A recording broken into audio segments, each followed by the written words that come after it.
دوستو ایک تو لوگوں کی پرواہ ہوتی ہے.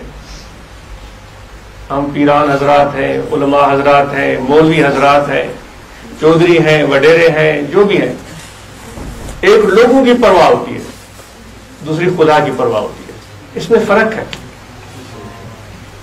اور ہم جو لوگوں کی پرواہ کر رہے ہوتے ہیں، ہم اس کے اندر اندر یہ سمجھتے ہیں کہ ہم خدا کی پرواہ کر رہے ہیں. اس حقیقت کو، اس معنی کو ہمارے لیے سمجھنا بہت ضروری ہے، کیونکہ وہ خود کہتا ہے کہ تمہارا سب سے پہلا دوست میں اللہ ہوں. وہ دعوت دے رہا ہے، ہمیں قریب بلا رہا ہے، ہمیں عزت بخش رہا ہے. انما ولیکم اللہ، اور کوئی نہیں ہے تمہارا دوست مگر اللہ فرماتا ہے میں تمہارا دوست ہوں.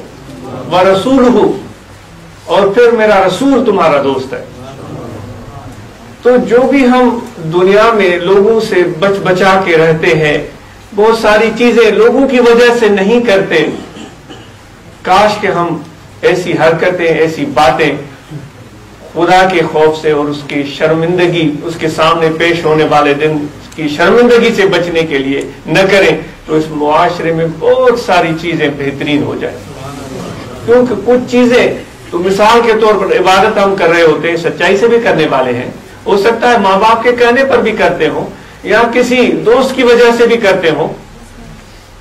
لیکن ایسے بھی لوگ ہوتے ہیں کہ بھائی اگر نہیں جاؤں گا تو مجھے لوگ کہیں گے کہ بھائی یہ کیا، اس کا حال کیا ہے. اور اس کے ساتھ ساتھ اور بھی بہت ساری چیزیں ہم کر رہے ہوتے ہیں، لیکن ساتھ میں جو ایسی چیزیں جو اللہ کو ناپسند ہیں، لوگ اس کی پرواہ نہیں کرتے. لوگ ان چیزوں کو برا نہیں سمجھتے، وہ ہم کر گزرتے ہیں. ہم اپنے ظاہر کو لوگوں کے سامنے سجا کر بنا لیتے ہیں، لیکن پھر سچ بولنے میں ہم سست ہیں، سچ نہیں بولتے. کیونکہ ہمارے معاشرے میں افسوس سے کہنا پڑتا ہے کہ سچائی کی وہ قدر نہیں ہے. اگر کوئی جھوٹ بھی بولے کہیں گے کہ بھائی کوئی ایسی بات نہیں ہے، حالانکہ جھوٹ کتنی بڑی خرابی. اگر کوئی شخص کسی پر ظلم زیادتی کرے، اس کی بھی کوئی خاص پرواہ نہیں کرتے. یعنی کہ اس وجہ سے ہم پھر جھوٹ بھی بولتے ہیں، اس وجہ سے ہم ظلم بھی کرتے ہیں، اور ساتھ میں ہم بہت سارے اچھے کام بھی کر رہے ہوتے ہیں. یعنی کہ اس میں ہم کچھ چیزیں ایسا تو نہیں ہے کہ لوگوں کی وجہ سے، شرمندگی کی وجہ سے کرتے ہیں، لیکن جو اللہ تعالیٰ کو ناپسندیدہ چیزیں ہیں، جھوٹ بولنا ہے، ظلم کرنا ہے اور دھوکہ دینا ہے، خیانت کرنا ہے. جس طرح مولانا صاحب نے فرمایا صلہ رحمی سے، صلہ رحمی نہیں کرنا، بے فرمانی والدین کی کرنا، ان چیزوں کی ہم پرواہ نہیں کرتے. تو یہ معلوم ہوتا ہے کہ ہمارے دل کا رشتہ بندگی والا اللہ تعالیٰ کے ساتھ سچا نہیں ہے. ہماری لوگوں کے ساتھ رشتے ہیں، تعلقات ہیں، ان کی پرواہ بھی ہے، لیکن اللہ کی پرواہ نہیں ہے. تو خدا کے لیے میں اپنے آپ کو نصیحت کرتا ہوں اور آپ کو بھی گزارش کرتا ہوں کہ لوگوں کی بے شک پرواہ کرو، لیکن اللہ کی بھی پرواہ کرو. کیونکہ وہ ہر وقت تمہارے ساتھ ہے، وہ ہر وقت تمہارے ساتھ ہے، اور وہ تنہائیوں میں بھی تمہارے ساتھ ہے. لوگ تمہارے ساتھ نہیں ہوتے، وہ تنہائیوں میں بھی تمہارے ساتھ ہے.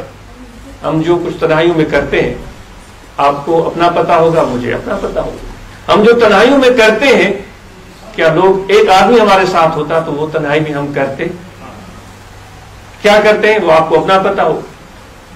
یعنی کہ ہم لوگوں کی موجودگی کی پرواہ کرتے ہیں، لیکن خدا تو موجود ہوتا ہے وہاں، وہ ہمارے ساتھ ہوتا ہے. وہ خود فرماتا ہے جب تم اکیلے ہوتے ہو تو یہ مت سمجھو کہ تم اکیلے ہو، دوسرا میں اللہ تیرے ساتھ ہوتا ہے.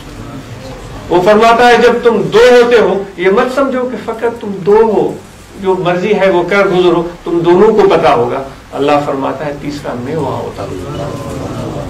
جب تم چار ہوتے ہو یا تین ہوتے ہو تو یہ مت سمجھو کہ صرف تین ہی ہو، کوئی چوتھا نہیں ہے. اللہ فرماتا ہے چوتھا میں اللہ وہاں ہوں. اب آپ خود فیصلہ کریں.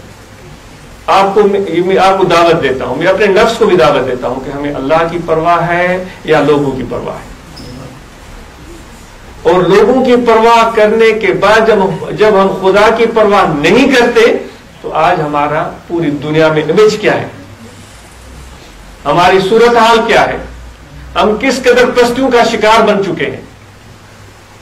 تو یہ جب تک ہم اپنی اس معاملے کو، اس بندگی کے رشتے کو اللہ کے ساتھ مضبوطی کے ساتھ نہیں جوڑیں گے، ہم ڈرتے ہیں بھائی اللہ تعالیٰ تو ناراض ہے ہم پر، اللہ تعالیٰ تو ہم پر غصے میں ہے، وہ تو پیر صاحب پر راضی ہوگا، وہ تو مولوی صاحب پر راضی ہوگا، یا جو تقریریں سناتا ہے اس پر راضی ہوگا، یا جس نے حج اور عمرے کیے ہیں وہ اس پر راضی ہوگا، مجھ پر کیسے راضی ہوگا؟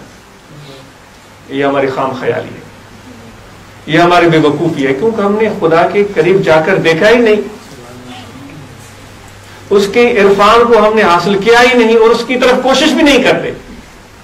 ایک نیا موبائل فون بھی ہم لیتے ہیں تو میرے خیال میں ایک دوست بتا رہا تھا، ایک مذاق میں اس نے کہا میں نے نیا موبائل فون اپنی بیوی کو لے کر دیا، وہ ساری رات جاگتی رہی اور ایک ایک چیز کو دیکھتی رہی، کیا ہوگا کیا ہوگا۔ صبح میں جب اٹھا تو وہ بیٹھی ہوئی تھی، جیسے عشاء کے ٹائم میں سویا تھا ویسے بیٹھی ہوئی تھی۔